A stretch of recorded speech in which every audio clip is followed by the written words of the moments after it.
Okay, this is my In Whose Name spoiler-filled review, my first honest reactions. Okay, so I just want to say right out the gate, hats off to Nico. He really took his time on this one. He made a great film. It's pretty good.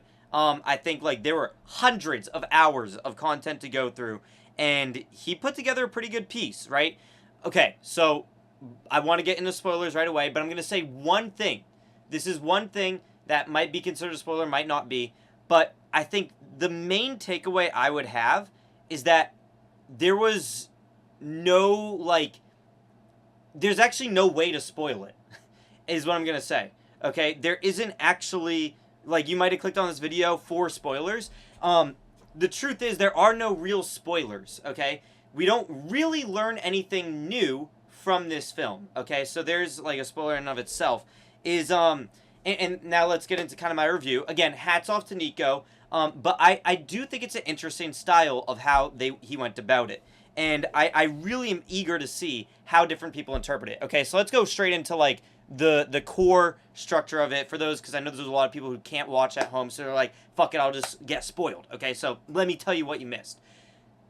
Basically, the film starts off in like 2008, like graduation era, I believe, and it starts off right at like post graduation. Yeah. I think like it was right when the Lady Gaga tour was supposed to happen, and then it just says like, oh, it starts off with Runaway, then like the Lady Gaga tour was supposed to happen, then it gets canceled, and then it kind of just does like a little bit of content from around there, like him partying backstage with Amber Rose and like cutting Air Yeezy cake, and then. That says like the prologue, and then, no, not the prologue, whatever comes first, I think the prologue? Okay, then it gets into Act 1, it says Act 1, and the number one thing is, like, it starts out with, like, the big stars, and, like, you know, the poster where it has, like, Yay behind the sun, like, it looks really cool, but the rest of the film is pretty raw, okay, it's not, like, a insane cinematic, like, kind of thing, a lot of it's, like, pretty raw footage of, like, we're seeing,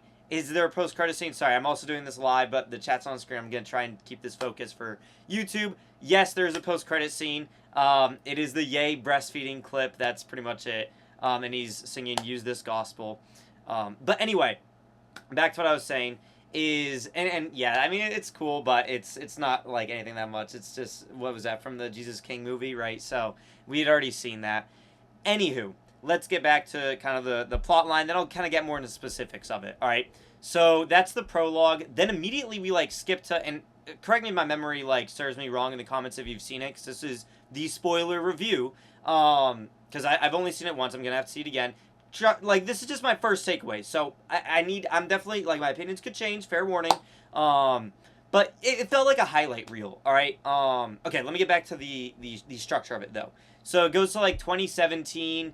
And he's working on, you know, different deals with Adidas and going just from place to place. He's talking with Kim, and then it gets to like SNL and what he says on there. And I mean, it's really cool. So you basically, and this kind of goes for the whole rest of the film, and I'll get into the specifics, but it starts out in the 2017 as well. It basically is just like, here's what the headline said about Ye at this moment. Here's where he was behind the scenes. That's kind of the whole film, right? And there's not much that's like, oh my god, new info alert. To speak on new info, let me just get that out of the way. I'd say, like, new info we learned was, and sorry if my face is, like, looks sweaty. It's not sweat. It's beef tallow. I know people will comment that. Okay, it's beef tallow. Just got out of the shower. Okay.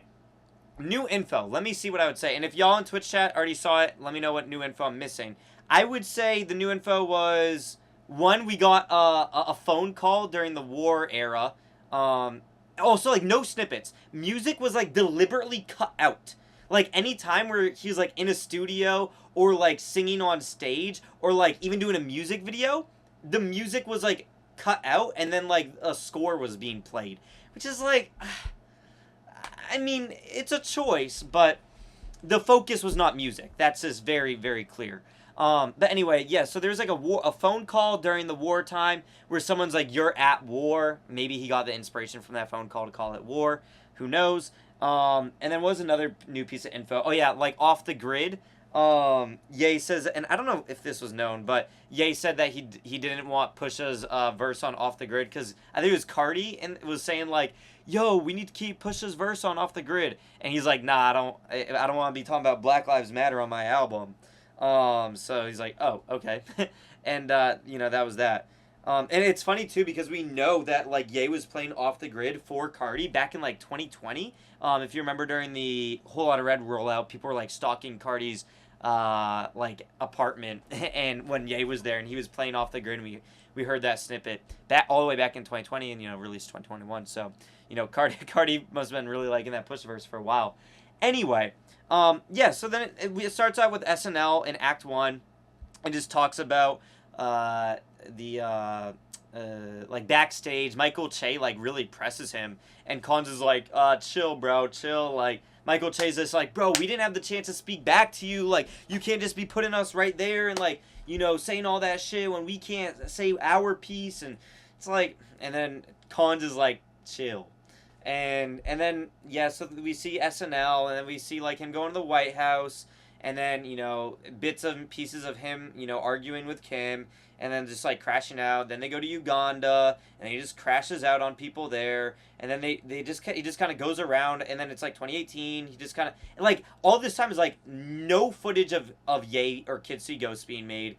Yeah, in like 2018, like no footage really of like that much in Wyoming at all during 2018, which is kind of weird. It really only showed it during 2019, and it just shows like, oh, Coachella, like now he feels religious, and it spends a lot of time on the Joel Osteen thing. So a lot of this is like kind of already known pieces, and then just like bits and pieces of him being spliced into like architectural arguments, and him visiting different like architect peoples and discussing with James Turrell and stuff. So I feel like, and I mean, like we did have like, there was like a Charlie Kirk scene at the beginning, and then the Drake scene at the beginning, and that was during like the prologue, or was that? But were both those during the prologue, or the Charlie Kirk? I don't know. Anyway, but oh yeah, that was during the prologue. Yeah, because that was like 2016. But like nothing really that much came out of that. Charlie Kirk barely even spoke. So yeah, I mean, I guess we saw a lot of it from Genius. Genius gave us that other perspective, so it could be complimentary to Genius as well. But I there was no narration either, which I feel like could have maybe added to it. But here's my number one takeaway, is that I just wish, and like hats off to Nico, 100%, but I just wish that it was more of a, this is what's being said in the headlines about Ye, but here's all the things that happened to him to make him feel this way. And it wasn't really focused on that. It was more so focused on, here's what happened, here's his reaction. Here's what happened, here's his reaction. Not really what built up to it. And I understand, that takes a lot of time. There's a lot of things that have happened to Ye over the past 20 years. So, like, to show, like, this is something Kim did that upset him, or something that, I mean, there's a couple parts where it's like, okay, you can kind of see maybe where he's coming from. But honestly, I don't mean this in a bad light to Nico or anything, but I feel like a lot of the scenes kind of paint him in a bad light. Like, it focuses a lot on, like, his crash outs, and it kind of was, like, hard for me to watch, because it's like, as someone who, this year we've seen a lot of Ye's, wore his heart on his sleeve, especially with the Cousins shit, and all this stuff that's happened to him over the years. It's like, we kind of understand how he's been a victim over so much shit, during, with the Adidas deal and with all this other stuff. And the film kind of just encapsulates, like, how he's mad about it, but doesn't really, like, get, like, the reasoning, in my opinion.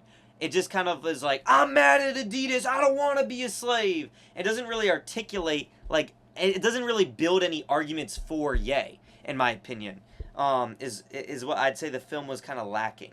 And in that sense, it then more so just felt like a highlight reel of, like, here's when Ye did this, here's when Ye went to Coachella, maybe some extra shots we haven't seen, when he went to the prison, and stuff like that. It felt like a highlight reel, but there wasn't, like, narration. So, like, we go to the prison, and, like, we know Ye went to the prison and sang with them and met with people. Like, we've known that. I feel like, from my perspective, what would have been more fun to see was, like, oh, like, this is why I went, and this is how I felt about this, and, like, maybe a little bit of narration, a little bit more context as to, like, what built up to why he wanted to go there. And they were just, like, spliced in scenes, to then, yeah, so that was, like, some 2018 shit, like, him going to the White House, and he spoke, there was, like, a scene of him talking about, like, oh, I'm going to the White House, and I gotta go in the way the dignitaries go, and shit like that. So, that, I mean, that was cool and all, but I wish it showed, like, more. Then it just went to, like, a highlight reel of, like, okay, these are the things they're saying in the news about Ye meeting with Trump, and then it just kind of shows how he doesn't really give a fuck, and that he wanted to move to Chicago, and then, you know, Kim is like, what? Oh, like, why are you saying you're moving to Chicago? You didn't even tell me, and then he gets mad at Kim, and then, so it's just, I don't know. It just felt like we could have used more, like, context as to, like, the reasonings. It's just like, oh, now Ye's in Chicago when he says he wants to live here. You know? Like, from our perspective, I feel like a lot of these actions made in the film do feel really spontaneous and out of nowhere and, like, whoa, what's happening? That's kind of what the film feels like, and I wish it gave, like, a more general audience. Like I said, like, we kind of, like, if you're pretty Yetistic, you know, like, some of the reasoning behind a lot of the things he's done in his life, but from, like, a general audience perspective, and I don't know how this rubs off on other people, I'll have to see their reactions, but from a general audience perspective, I feel like it's just, like, whiplash. Like, they're just gonna be like, oh, now we're here, oh, now he's doing that, oh, now he's crashing out because he lost a deal, or he felt like he was a slave, but, like, why does he, like, you know, I just feel like it gave more questions than answers in that sense. And I don't know, I just wish it was a little different. So yeah, that 2018 just did a bunch of that, like and a bunch of the things were like, oh, I recognize that, you know, like Leonardo DiCaprio, like, oh shit, I realize, like, what's going on there. Specifically, like, the Good Ass Job, like, when he announced Good Ass Job with Chance the Rapper. But, like, it didn't even get to the part where he announced Good Ass Job. It was just, like, 30 seconds of him talking on that stage, and that was kind of, and it's like, oh, why was that speech important? You know, like, oh, he's just in Chicago, you know, talking to some people. Okay, but, like, he announced Good Ass Job. Why was he working on Good Ass Job? What was he doing with Chance at the time? I don't know, and it didn't really, like, tell us. So it's weird because, and yeah, someone on Twitch chat saying right now, it's like, it's weird because it's also, like, it's weird because it does feel like the film requires a lot of past knowledge, but at the same time, it doesn't give more on that past knowledge. So that's what I'm saying. It's like, I understand where he is in this part, why he's here, but, like, it doesn't explain to the audience. So I don't know. And it's like, I feel for Nico. It's a tall order. But in that regard, it's like, then maybe we could have made a couple parts or made it longer. You know, it was only like an hour, 38 minutes, hour 40, something like that. So it's like, could have maybe made it a little bit longer. Would have been nice. Or make multiple parts. I mean, multiple parts could be a hard sell, you know, to get in that many theaters. I don't know. I really, like, he could have done one documentary a year. And I feel like we would have got a lot more context for some of these things. And it just really glazed over a lot of parts, and just was like I said, like a highlight reel. It's like, yeah, I get Genius already did that, but the thing is, Genius kind of stopped, like, up to Donda. Like, honestly, like, after 2016, it was a little bit, like, more choppy, if my memory serves me correct. I haven't watched Genius in a minute, right? But it's like, it kind of stopped, like, after 2016, 2017. Ye, like, let him go, and then he brought him back a little bit later. But the difference is, like, Nico was the guy that was there. He has a fuck ton of footage. There's a lot that was cut from this film. And we really could have got, like, the series 2 to Genius, like season 2, right? It really could have been that, and we could have had one movie for each year, literally. It could have been a movie for each year, and that's not what we got. So it makes me wonder, like, oh, could we get a part in Who's Name Part 2? But then it's like, how do you build off? Is it just more like you go back to the same years and then give more context? Like, I just feel like, well, in Who's Name 2 wouldn't really make sense. Like, how would you even market that? So that's where so then let me get back to the year. So then 2019, it should have been multiple parts by Ye.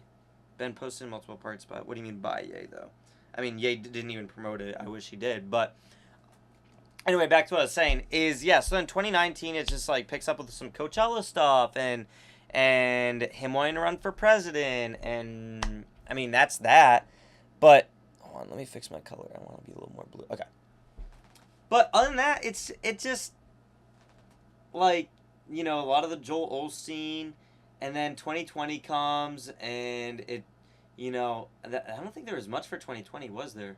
I think it really just went to like 20. Oh, what? Oh no, it showed South Carolina, which is like we already know like what's going on in South Carolina. I mean, it was really touching the way it was edited. Like that was good. Like I'm not gonna like. It made sense, like the transitions between each part, right? I just wish there was more context. So like in that regard, I think Nico did a great job of like getting all this different footage, and it would kind of like it followed a good structure, but I just don't think like the context was really there, for why each one happened. Like, yeah, could have used Twitter and put it on different stages. Yeah, 100%. I mean, I don't know. I think it's cool. It's in theaters, but yeah, like I think it could have definitely warranted multiple movies, 100%. So anyway, then yeah, 2021 it just goes to Donda, and bruh, it's like again, it's cool, but at the same time, it was like, okay, an extended a play off the grid snippet, or video was what we got, right? And then what else? It just showed like aerial drone shots of each LP, and then like a lot of like newscasts, like, oh yeah, he did a listening party and set himself on fire, and then fast forward to 2022. 2022 was cool. But again, it just showed things that we like already know about. Like a large scene was him at Donda Academy, just like yapping about just some Donda Academy stuff, and then it goes to him talking about not again wanting to get out of the Adidas deal, and then it cuts to like him doing the interviews where he sold out of the trash bags, and it shows like how I'm gonna do what I want to do, and then it cuts to the Cuomo interview, and then it cuts to another interview where he's like in that tinfoil suit. So it's like, okay, like we know about these interviews, we've already seen them. Now we're just seeing like, oh, from Ye's POV. Alright, cool, but like I kind of want to know a little bit more. Like it just left me desiring a lot more. You know what I mean? And yeah, I wish there was narration. And then yeah, after 2022, that was it. That was the film. It kind of just said like how the build up to anti-Semitism. Kind of just said. I mean, it then went to Yeezy season 9, which we got some extra footage, which is cool. It just cut to Yeezy season 9 saying like, oh, like I'm gonna wear the White Lives Matter shirt, and he was like surprised. It is kind of funny because he did that like what 2 years after BLM was. Wow, I don't know where the fuck that came from. White Lives, when he wore that was like 2 years after Black Lives Matter, which was 2020, and he's in the car. He's like, "Wow, I'm surprised people reacted that crazy to me wearing White Lives Matter. I felt like I was kind of late to it," and I was like, "This is kind of funny." I'm like, "Yeah, it is kind of late, but it's still kind of popped off." That is kind of the thing. I feel like Ye like kind of waits for things a lot of times, and then gives like a crazy statement, and then it just brings things back into discussion. Like the Diddy, for example, like he wasn't speaking on Diddy right as he got like in the news, but then months later, he defends him, right? So anyway, it shows him with Candace Owens and him parading around with his shirt, his Whittle shirt, not that one, that wasn't in there, and yeah, it's just like, okay, him crashing out on people for not getting the lighting right in season 9, and then showing his speech that we've already seen, and that was kind of that. Then we went to, the end of 2022. It shows Drink Champ saying, like, oh, like, Adidas doesn't want me to be, I can't be anti-Semite, I can't be racist, I can't say this, I can't do that. Well, I'm going to be all the labels, drop all the labels. It's like, oh, that was, like, one part that gives, like, some good context. Like I said, like, to build an argument in defense of Ye. I felt like that's kind of what I wish this film did a little bit more of building. And that was, like, the one part where he's kind of trying to articulate, like, okay, yeah, I don't want to be at any label. Like the fact that a label can stop me from, having this deal or seeing my kids or getting in this divorce. It was kind of cool. But there was just more things, like, okay, just kind of sporadic mind thoughts here. Like, another thing that I wish, like, we got more context of is, like, he did, like, Kim, for example. She came back for LP3 and, you know, wore the dress at the end and, like, came back for that. And it's like, and then they have, like, the narration is, like, the news talking about, like, and Kim comes back. And it's like, okay, I wish we could see, like, the conversations that led up to that moment. Like, how did he get Kim to come back and play that small role in LP3 to then, you know, obviously later on the divorce went even more south. But, like, I wish we could kind of see what led up to that. We didn't. You know? It was more so just, like, a lot of, like I said, like, news flash, this happened with Ye, and then, like, just some B-roll of him behind the scenes, you know? And, yeah, going back to 2022, then it just says, like, okay, here's Ye, with the... there was one part where he was talking with someone, they're like, but why are you saying that about Jewish people? It's like, well, you know, people say that, how they have black friends, well, I got my Jewish friend, and showed Dove, that was hilarious. And Dove was like, that was a little fun. And Dove and him are so good friends this day, so that's nice, you know. He's a good friend. And then, yeah, then that was kind of it. It didn't even show any Alex Jones, really. Then it just went to Epilogue, and then it was like a small scene from, I don't know, Ye said something. I forgot what it was. It's kind of forgettable. Ye said some in 2020, was it? Yeah, it was 2024. It cuts to after 2022. Oh, we did technically get one war snippet. I consider it a war snippet because it was war era. It was in the 2022 part. Like I said, it was just a bunch of random clips kind of stitched together where it's like, where's the context? It was him in some church just like mumbling over some instrumental. So not really like a studio snippet, or you could say, but it was him just mumbling in a church with a mic, and it was like, it was going in a good timeline. Like, the order of clips were all in pretty good, you know, it was all in a timeline, like they were all in order. So I think it was technically, it was like October, September time frame, so that was a war snippet, you could say. It was just him kind of mumbling. And yeah, so it's just yeah, then we went to 2024, and he just said something to the camera. I forgot exactly what he said. I think it was something about like how he dropped Adidas, and then it showed like Nico going through his hard drive and how many clips didn't make it, and it's just like zoom, zoom, zoom, zoom, zoom, all these different clips, and then it ends, and then the post-credit scene is the breastfeeding clip that we saw in like the trailer, or the preview, whatever, a couple months ago, in the screenshot, and that was that. So yeah, kind of wrapping up my thoughts here. I'm just a little let down. Just a little let down. And like I said, hats off to Nico. I mean, dude, it's like, Ye is... And that's the other thing. Like, I can say this from an outsider perspective, but Nico was there. So he could know much better, you know, maybe things Ye didn't want in there. You know, he might just have an instinct for that. So it's tough to say, like, we didn't get this. We should have had more context on that.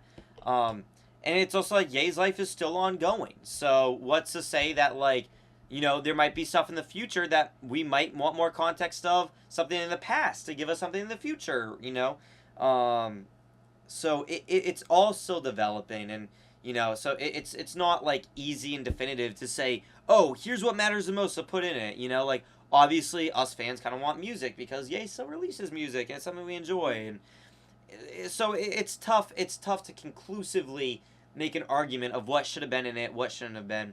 It's just, for me, I wish it would have been a little bit slower paced on just actual argument building for why Ye does certain things that he does, because I just didn't come away from the film with new arguments to be made for why Ye crashed out on this or crashed out on that. I didn't walk away with that, you know? So, I'm a little let down in that regard.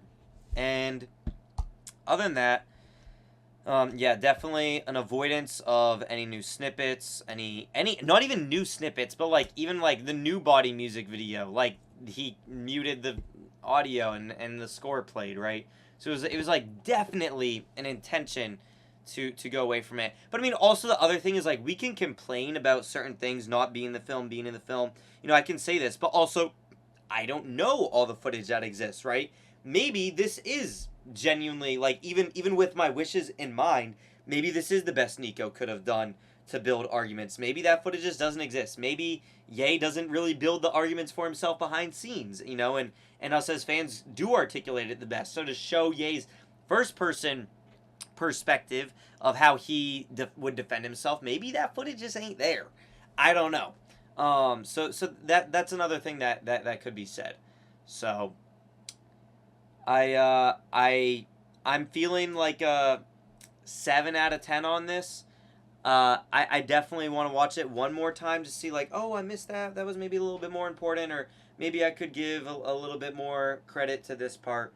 But I just feel like we could have got a different style. Would have been a little better than this. Like I said, it felt like a highlight reel. And that's the other thing. I don't feel like in that sense that we got anything new. Like, spoiler alert, there are no spoilers. You know what I mean?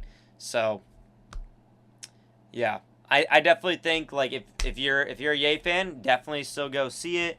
Bring who you can. I'd love to see this sell a lot so we can have more interest to this in the future. But it would also be great, you know, if we could see like something more conclusive, of more slowed down, a saga, you know, like, bro, Ye could have 3 trilogies, like a whole Star Wars shit, bro. Like, literally, bro, I think it'd be amazing if someone literally made him into Anakin, like, painted him in, like, the prequels, and like, did that kind of narrative approach to it. I mean, they don't literally have to mention Anakin or, like, any imagery in particular, but, like, actually kind of, like, give it some sort of structure into, like, here's the rise, and then here's, like, the fall, and here's that. This just didn't feel like it had that kind of structure to it, you know? It didn't have that, like, storyline feel, which is what I was kind of hoping to go into it with. And I think maybe, hey, maybe that's the whole point. Maybe we're supposed to walk away with it, making our own conclusions, making our own stories in our head of how we perceive Ye's career, you know? So it's just maybe that's the point. And I'd love to maybe talk to Nico one day about his intention behind including certain clips, behind his approach to the narrative style and the storylines. I want to know, like, why? Like, why not a lot of Wyoming in 2018? You know, why was that saved for 2019? Why not studio sessions, and why not showcasing what he's saying in public, and then maybe showcasing, oh, then he went to the studio and talked about it in the music. You know, I think, like, there's a lot of those decisions, and I want to know, like, why was this the one that Nico went with? You know, and I mean, dude, there's so many different, like, little quirks, different trips that Ye went on that also could have made the cut, that didn't make the cut, you know? So, very, very, very interested. I do think, I mean, yeah, I think that kind of wraps up my thoughts. All right, so again, these are my first impressions. I'm sure I'll have more, you know, feelings, or maybe a new appreciation for certain story arcs that, you know, Nico was developing over the course of the film. Maybe it was just a lot to digest at once, and that's the reason I'm feeling this way, right? I'll give the benefit of the doubt. So, this is just my first impression. So I'm gonna be seeing it again, and maybe I walk away with a complete different reaction, a complete different appreciation. And for that, like, that's why I want to say, go see it. Make your own thoughts, you know, if you can see it. And hats off to Nico again. There's so much footage. There's so many different things that Ye has done. There's so many different ways you could put it. I mean, bro, they're going to be making documentaries, movies, you know, what do they call it? Biopics about this man for forever. Ye will never go away. We've seen it after this year. There's nothing that'll bring him away. There's nothing that's going to stop people from wanting to see more of his life. So this is Nico's interpretation of it, and it was pretty good. It was an enjoyable watch. So hats off to Nico. I know that this took a lot of time and effort to put into, so And I believe that this was also like one of his first endeavors as well. So I that's what I've been told. That might be incorrect, but so pretty good job on a first endeavor. And like I said, it was a little more raw. So I'd like to see like, like maybe Nico does, like, where does he go from here? Does he do another Ye project? How does it go? Maybe this, like I said, it would be tough for there to be an In Whose Name Part 2. Like, that wouldn't really make sense since we skimmed through pretty much all the years. But, like I said, what if we get, like, this is maybe the trailer for a greater saga, right? Like a trilogy. And then it dives deeper, and those have the storylines, and this is just the appetizer. This is just the warm-up. That's kind of what I maybe could hope to see. So maybe the rest is for Perfect World Doc 2. I'm no, because I mean it goes up until 2024. So I don't think that there's I mean a part 2 maybe a part 2 could be 2023, because 2024 was, I mean, it was brief. So who knows? Maybe we get a part 2 and it's, comes out 2027 and it's 2023 to 2026 and it's really in depth. Who knows? That could happen. But I would wish it's in a little bit different of a style. But anyway, those are my full, complete thoughts. First watch. So go see it for yourself. Definitely check it out. I posted my reaction. I don't condone pirating it, but I posted my reaction while I was in the cinema. Just focus on my face. It is on my Patreon. That will be in the description. It's $5 a month, so check it out if you want. I just don't think that'd be allowed on YouTube. So put it on Patreon. And that's it. That's all my thoughts. I don't even know if like a 3-hour length would have. See, I keep spewing these thoughts. I can't do a fucking outro, bro. But I don't even know if it being like 3 hours would have changed it, because it's just like the approach that Nico went with. I feel like limited it from having these story arcs. I don't think it was rushed. I just feel like it was very much, like I said, news report. Boom, news report. Then here's Ye behind the scenes and being like, yeah, I feel like a slave. The one part that was really, really touching was the South Carolina part, and then him with North and holding her hand, and that was really touching. So there were quite a few moments like that were nice, but also raw, and didn't, like, it was touching, well put, well respect. He did really good respect to a lot of these pieces, and put them in a good light, but like I said, the context is still kind of lacking. So, anyway, hopefully you enjoyed these first kind of thoughts. Let me know what you thought. Like I said, I'm going to be developing all these thoughts over the course of, even more thoughts over the course of the next couple weeks. So if you want to hear more, pop into my stream. We'll be discussing it. We'll be discussing, my thoughts after the second time, whatever. All right. So anyway, make sure to like, comment, subscribe, and I'll see you next one. Peace.